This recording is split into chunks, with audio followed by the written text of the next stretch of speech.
वालेकुम वरहमतुल्लाहि वबरकातुहू। मेरे प्यारे भाइयों, दोस्तों, बहनों, अजीजों और बुजुर्गों, आपका खैर मकदम और स्वागत है रिवाइवर और सुन्नह की इस्लामिक चैनल में। मैं हूं आपका मेजबान इब्राहिम बेग। आज जिस मौजू पे हम बात करने वाले हैं वो है कर्जा या उसका लर्जा। मेरे प्यारे भाइयों बहनों, कुरान करीम में अल्लाह रब्बुल इज्जत एक आयत में कर्जे का सारा खुलासा कर लेते हैं।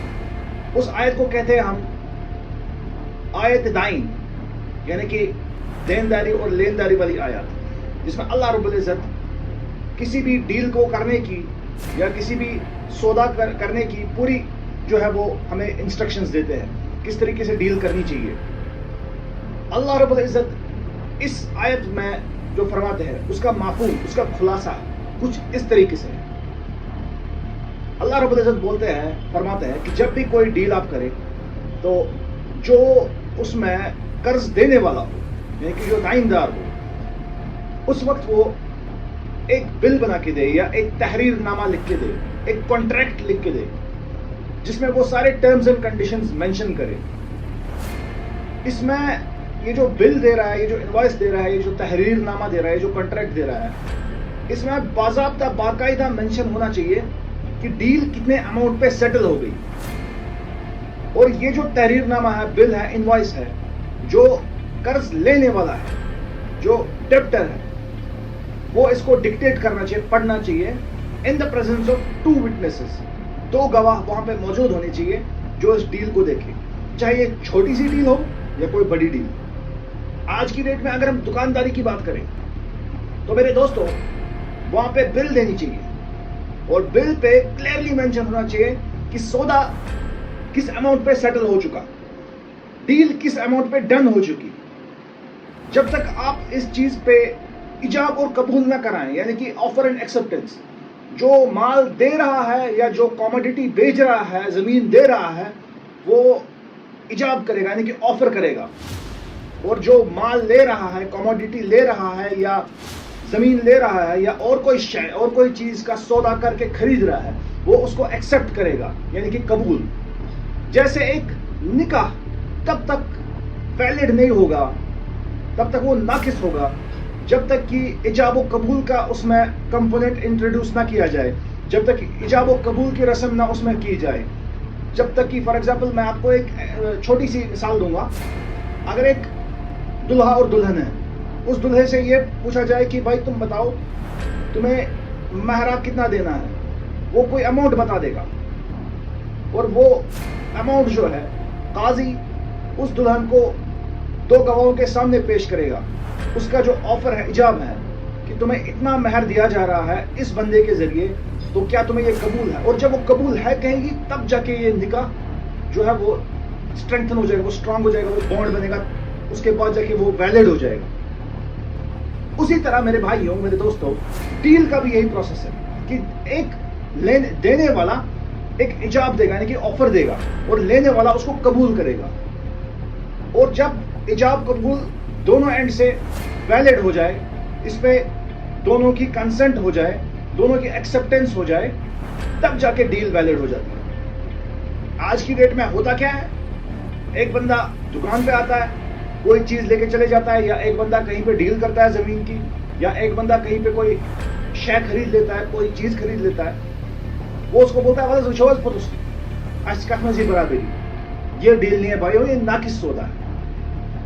बराबरी जब तक नहीं आए दोनों पार्टीज को इजाब कबूल की, तब तक वो डील ही नहीं होती। एक बंदा जो कहीं पर किसी बंदे जिसे उसने खरीदा होगा कोई चीज, उसको ये कह के चला जाए वहां से कि वलस विचोस पोतुस, तो वो बंदा बेईमानी कर रहा है, वो बंदा बदमाशी कर रहा है, जालसाजी कर रहा है, क्योंकि उसकी डील नाकिस है। जब तक कि उसने ऑफर ना लिया अपने बेचने वाले से और उस ऑफर को एक्सेप्ट ना किया, तब तक वो डील बनी ही नहीं। और इतना ही नहीं, ऑफर को एक्सेप्ट करने के बाद भी ये डील जो है ये लिखी जानी चाहिए, it must be written down, एक इनवॉइस बननी चाहिए, बिल बननी चाहिए, ताकि कल की डेट में वो जितना उसने उस चीज का लफ्ज किया हो, जिस चीज का वर्ड दिया हो, जिस ऑफर पे एक्सेप्टेंस की हो, उससे वो फेरे ना। अजीजों, मेरे दोस्तों, मेरे भाइयों, दाइनदारी, लेनदारी और कर्जे के मामले पे नबी अकरम सल्लल्लाहु अलैहि वसल्लम ने मुख्तलिफ अहादीस बयान किए हैं, जिसमें सबसे अहम हदीस ये है कि तब तक एक मोमिन की भी या एक शहीद की भी रूह अटके रहती है अर्श और फर्श के बीच में, जब तक कि उसने अपने कर्जे की एक एक पाई अपने देनदार को चुकाई ना हो। तो आप इस चीज से अंदाजा ले सकते हैं कि किसी का कर्जा हड़पना जानबूझ के, इस्तात होने के बावजूद, स्टेटस होने के बावजूद, वेल्थ होने के बावजूद, इक़्तिदार होने के बावजूद उसको वापस ना देना, ये कितना अजीम तरीन गुनाह है और हराम करदा अमल है। इसके बावजूद नबी अकरम सल्लल्लाहु अलैहि वसल्लम ने फरमाया कि जो इंसान मालदार हो उसमें अगर वो ताखीर करे अपने कर्जदार को वापस कर्जा लौटाने की, यानी कि एक मालदार इंसान अगर किसी का मकरूज है और उस मामले में उसके पास जायदाद है भी, उसके पास दौलत है भी, फिर भी वो लौटाने में ताखीर कर रहा है, तो ये उस मालदार के जरिए उस कर्जदार पे एक जुल्म है। आज की डेट में देखा जाए तो ये मिसाल काफी ज्यादा हम लोगों पे अप्लाई करती है, हम लोगों पे ममनी है। हम तो यहाँ से अपनी अतराफियों में, शादियों में, गाड़ियों में, ऐशो इशरत में पैसे उड़ा रहे होते हैं, लेकिन जब बेचारा कर्जदार मांगता है तो हम उसे क्या कहते हैं?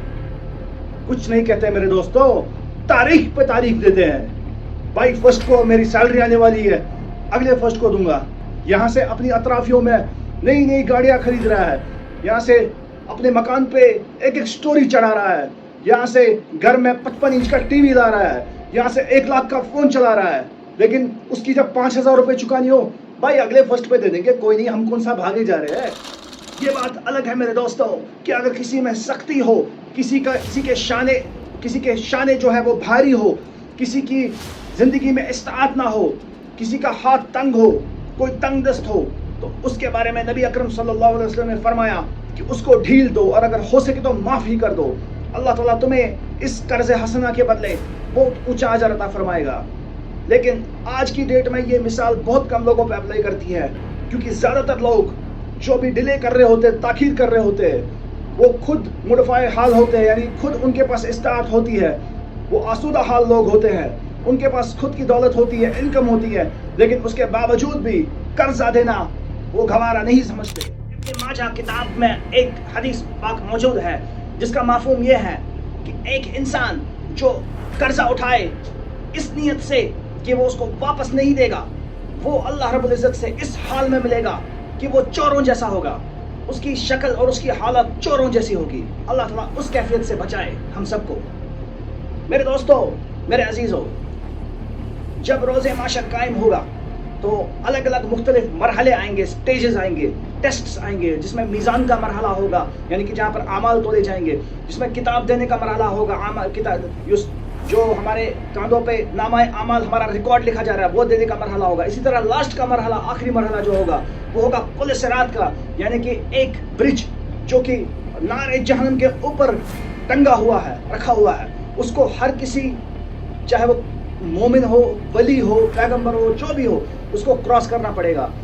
कुछ लोग जो है वो बिजली की रफ्तार से उसके ऊपर से जाएंगे अपने आमाल के हिसाब से, कुछ लोग तेज भागते हुए घोड़ों की तादाद रफ्तार से जाएंगे।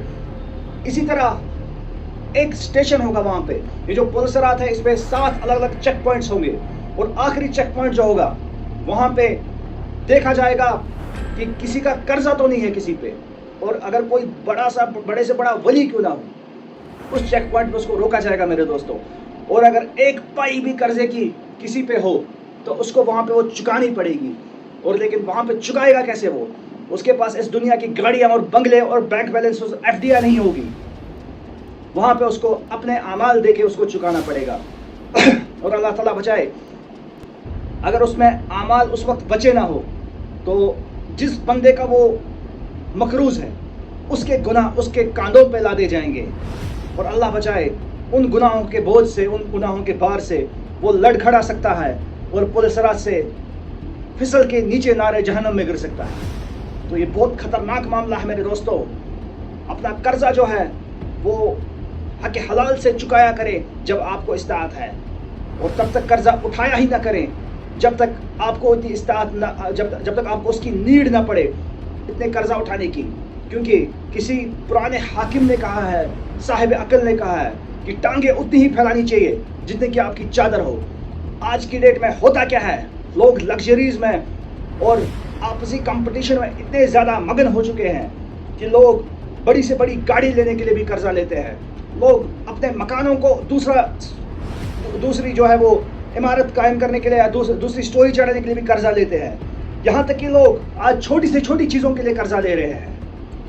تو یہ چیز جو ہے یہ بالکل ایک صاحب حکمت فلسفی کے خلاف ہے۔ آپ اپنی ٹانگیں اتنی ہی پھیلائیے جتنے کی آپ کی چادر ہے، اس سے زیادہ باہر جائیں گے تو بے سکونی کا آپ کو سامنا کرنا پڑے گا۔ میرے دوستوں، میرے بھائیوں، میرے عزیزوں، قرضے کے لرزے سے خود کو بچائیے اور اپنے کاندھوں کو بالکل ہلکا رکھیے، اتنی ہی ٹانگیں پھیلائیے جتنے کی آپ کی چادر ہے۔ میں ہوں آپ کا میزبان ابراہیم بیگ، ریوائور آف سنہ کی چینل سے۔ خوش رہیں، آباد رہیں، سنتوں کو زندہ کرنے والا رہیں۔ السلام علیکم ورحمۃ اللہ وبرکاتہ۔